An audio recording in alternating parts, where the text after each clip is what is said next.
Welcome again from Tokyo, making a third video for the day of a lesson I did this week. It's Thursday, and I just got the results from a quiz I gave yesterday. I started it last week, Friday, met with them Monday, and then Wednesday, yesterday, we took a quiz, finished it, then took the quiz, and I think the results turned out really well, so I wanted to present this. Now, I did a prior video on the Mongol Empire and how I integrated the present-day countries with the Silk Road routes, with the expansion of the Mongol Empire, and it worked out quite well. So I thought, why not take it a step further, since we have to discuss the Crusades in this unit? Why not build on those map skills and continue this process forward? So without further ado, looking at a map that I had used for the Mongol empires, you're gonna need present-day countries, okay? You're gonna need a blank map, which I printed and gave to each student. And then you're gonna need a map of the Crusades. There's plenty of maps out there, but I would encourage one that shows the Christian lands, the Muslim lands, with a map key and the various Crusade routes. Similar to the Silk Road routes, the connection is clear and it helps them build on those skills. But instead of doing just one empire, the Mongol Empire, now they're going to use the entire expansion of Islam with the Christian lands, and they're gonna have to put it on one map. So step by step, how are we gonna do this? First, what I would do, or what I had done, was looking at the blank map, I wanted them to outline and put a map key of the Christian lands, what you see in purple, and the lands controlled by Muslims, which is in yellow, okay? Once they had finished that in their blank map and they had showed it to me, again, I had met with each student one-on-one, then they had to, using this map, label as carefully as possible and illustrate the borders of the present-day European and North African, Middle Eastern countries using this map. Again, side by side. This is what they're doing in art anyway, with illustrations and images, with drawings from their teacher. So I'm doing it here in history. And we're gonna be able to use this map to learn from it as we talk about the Crusades. So now they've labeled all the countries, the present day countries that are in Europe, Middle East, North Africa on their map. Finally, and this is probably the most challenging, but this is a good way to end with this, is the Crusade routes. As you see, there are 4 different Crusades that took place. They have to illustrate all 4 in different colors, and then label that on their map key. Now, the map is gonna be it's gonna be quite colorful, because you're gonna have to shade the Christian lands in one color, lands controlled by Islam in another color.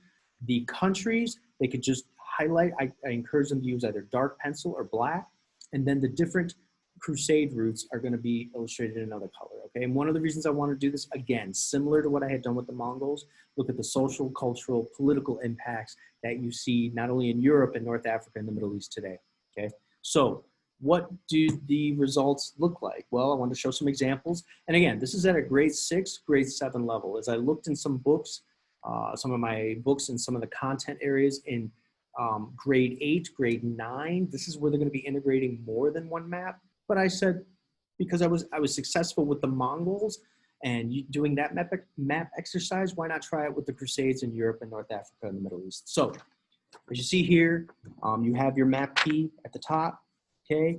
The Christian lands in yellow, Muslim lands, or lands controlled by the Muslims, in orange, the different routes that were carried out by the Crusades, okay? And what students didn't realize, again, at that time, but they had kind of figured out, because I had surprised them, but not surprised them, and saying, oh, you know, you're gonna be using this map for something quite important. It's gonna be an assessment, and you're gonna be needing the most accurate map in order to get the best score. They knew something was coming. So yes, you can use some kind of formative or summative assessment if you feel at this point they've mastered that mastered geographic and map making skills.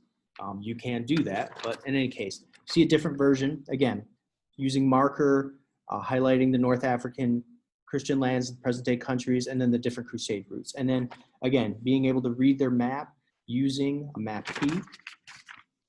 We have another example here. And I'm just showing the various examples because I am very proud of how the results turned out. At first planning it, I thought, oh, this is too much. I don't know they're going to be able to handle it. And again, what they were able to do was make their review, make their study guide. And just like I had for the Mongols, all their answers were written on the back. So you see all they had to do in terms of testing, make their own. And then what questions I had asked them, for example, name, for example, I had created a list of countries and asked them which ones were controlled by the Muslims or which ones were controlled by the Christians. So I took various countries from Europe, North Africa, Middle East, and then they had to look at their map to find this. Okay, if I went along the third Crusade route, list 5 different countries I would pass through. So they had to use it for that point there. Okay, so there's a lot to work with here in terms of geographic skills, critical thinking, organizing, and it's important that you meet with students, show them. That way you have students working independently and you can work with students individually to show them what is right, maybe some areas that are wrong. I know visually it was challenging for some students. Some students had put, especially for Europe, North Africa not so much, but for some countries in Europe, they really had a hard time distinguishing where geographically it was located. And so you use a finger method where they point to the screen and then they point to their map, and they're literally pointing and looking at both, looking at where the water passages go.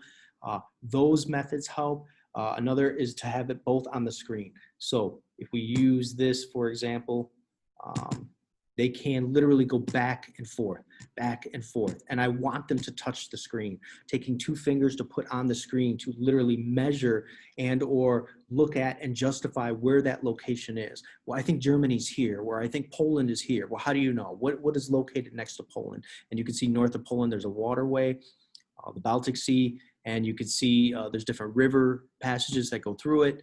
That helps as well. So using geography combined with history, there's a lot of potential here. You got the critical thinking skills, the organizing, the art even. I mean, who would have thought that, you know, you'd be able to incorporate art into a geography history lesson, but it works here. So take what you can from the video. I hope you enjoyed. I hope the ideas are pouring in and that you can make learning more fun, and take what you can from the video and have a great day.